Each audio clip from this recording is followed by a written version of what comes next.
Welcome back here on Live Now from Fox, and you are taking a live look over the Israel-Gaza border and a hot topic at last night's debate, no question, the Israel-Hamas war. As you saw before the break, Gaza war protesters did show up across Atlanta as Trump and Biden went head-to-head. So on that note, the U.S. House passed an amendment that would prevent the State Department from citing the civilian casualty figures that are provided by the Gaza Health Ministry, which is run by the Hamas terror organization.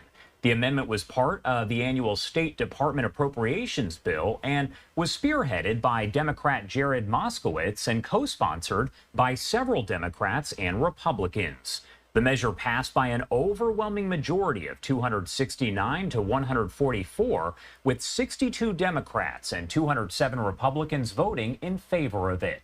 The vote as the current war between Israel and Hamas in Gaza closes in on that 9-month mark. I do want to talk more about the latest developments there in the Middle East, so let's bring in a friend of the show now, Alex Traiman, the CEO and Jerusalem bureau chief over at the Jewish News Syndicate.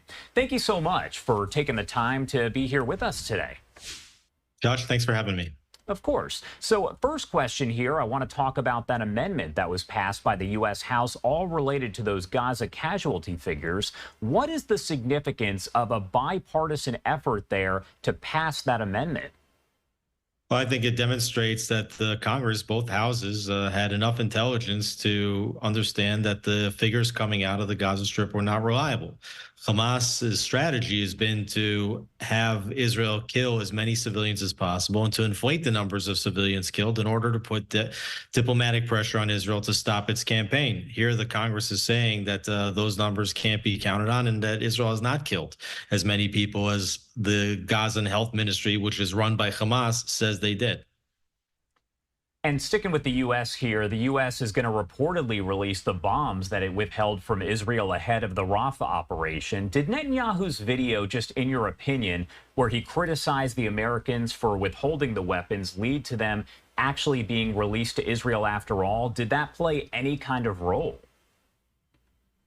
It absolutely played a role, and it wasn't a single video. Netanyahu doubled down on that statement several times. There was a bipartisan delegation of Congress that was in Jerusalem, and Netanyahu spoke about it with them and finished up releasing a statement saying that he hoped that the weapons issue would be solved soon. Defense Minister Gallant was just in Washington, D.C. He came back and released a statement saying that he hoped that the issue of the weapons being slow-tracked by the Biden administration would be resolved. And sure enough, now it's being resolved. Netanyahu had said in the beginning that he had tried through private channels to communicate this. And then when that didn't work, he had no choice but to come public. And now we're seeing, despite the denials of the Biden administration early on, that they are, in fact, now resuming to fast-track weapons to Israel.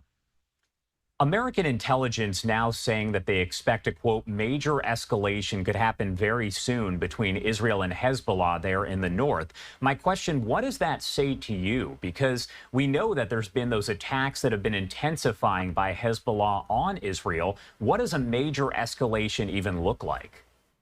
Right. That's a good point, that the attacks have been escalating. And the reason why the United States is now making these warnings is because Israel's operation in Rafah is coming toward a close in the coming days or weeks.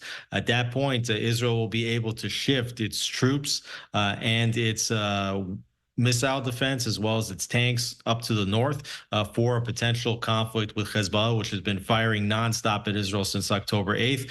That would and a major escalation would include the firing by Hezbollah of many long-range missiles. Right now, most of the missiles they've been shooting have been short-range. They could hit Israeli cities like Haifa, Tel Aviv, even Jerusalem if they start firing their long-range missiles. And if this does escalate, Israel would send its troops across the border, something that it hasn't done since the beginning of the conflict.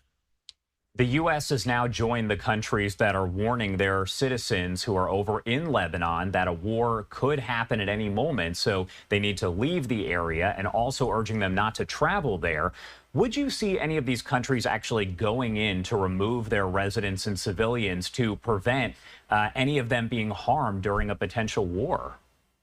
I think that they're giving these warnings now to give people ample time to get out before a war would erupt. It does appear that even if this does happen, it could be several weeks away. There's also an opinion here that maybe nothing would happen before Netanyahu's scheduled speech to the joint sessions of Congress on July 24th. There's also a possibility, a strong possibility, that an escalation doesn't happen. I don't think that either Hezbollah or Israel really wants to see a major escalation, but I don't see other countries like the United States, France, sending people in onto the ground, even if that's only to get people out. We know that new information released by the IDF does reveal that 1 in 6 rockets fired by Hezbollah have quote unquote misfired. That would be nearly 1,000 landing within Lebanon. What does that say to you? Oh, we've seen the same thing in Gaza. Hamas misfired many times. In fact, we remember when Hamas accused Israel of bombing a hospital in the Gaza Strip and killing 500 people. That was a Palestinian Islamic Jihad rocket that misfired and hit the complex of the hospital. We also learned that when Iran fired their 300 ballistic and cruise missiles and drones at Israel, that there were several misfires there as well. These are rogue terror organizations. They're not super sophisticated militaries. Their weaponry is not tested, and yes, they're doing a lot of damage to their own citizens with their own rockets that are misfiring. And we are also told that a 3-mile quote unquote dead zone has been created there in a part of Lebanon as a result of the Israeli retaliatory strikes on Hezbollah in Lebanon. What does that really mean overall? And does it give kind of an indication of what could happen to Lebanon if there is a war? Oh, absolutely. The purpose of creating the dead zone is to make sure that Hezbollah cannot establish a cross-border attack the way Hamas did on October 7th. And it also gives a warning to Hezbollah because the UN Resolution 1701, which was signed in 2006 after the last flare-up between Israel and Hezbollah, was supposed to ensure that Hezbollah did not operate south of the Litani River, which is about 19 miles from the Israeli border. UNIFIL, a UN organization, was supposed to ensure that. They haven't done it. And that's Israel's key demand. And if there is a war, that will be the main goal, to push Hezbollah back. And they're sending a signal now that the entire 19-mile strip that Hezbollah can't operate in, that could look like this 3-mile dead zone that they've created if Hezbollah doesn't retreat back behind the Litani River.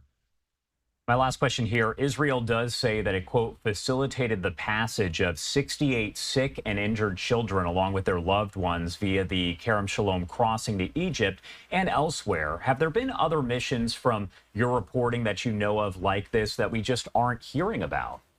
There have been other missions. Several injured Palestinians have found their way to Egypt, also to Turkey, going through that Kerem Shalom crossing. But it also raises fears that perhaps some of the senior leadership of Hamas has also found a way to be smuggled through ambulances or aid convoys out of Israel through the Kerem Shalom crossing, as well as potentially some hostages.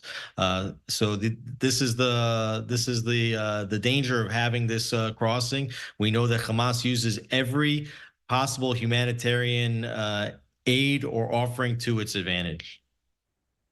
All right. Alex Traiman, CEO, Jerusalem Bureau Chief there at Jewish News Syndicate. As always, thank you so much for taking the time to be here with us and break down the latest developments. Anything else that you want to add about any of this before I let you go? Well, as I mentioned, we are on the eve of a potentially major escalation between Hezbollah and Israel. But I do believe that the Netanyahu administration is trying to do everything in its power to avoid that. At this time, Israel have been fighting now for 8 months in the south. And Israel knows that if a major escalation occurs, that it could bring a lot of destruction to the Israeli home front, something that they really don't want. So while everybody is accusing Netanyahu of being a warmonger, all the signals within Israel is that Netanyahu is trying to do everything that he can to avoid the conflict. And if Hezbollah will stop firing, they will receive peace in return. If Hezbollah continues to fire and continues to escalate the situation, Israel and the IDF have no choice, and they do have the power to set Hezbollah back, and the entire country of Lebanon, for that matter, by many, many years. All right, Alex, thank you so much, as always, for taking the time to be here with us. Thanks for having me, Josh.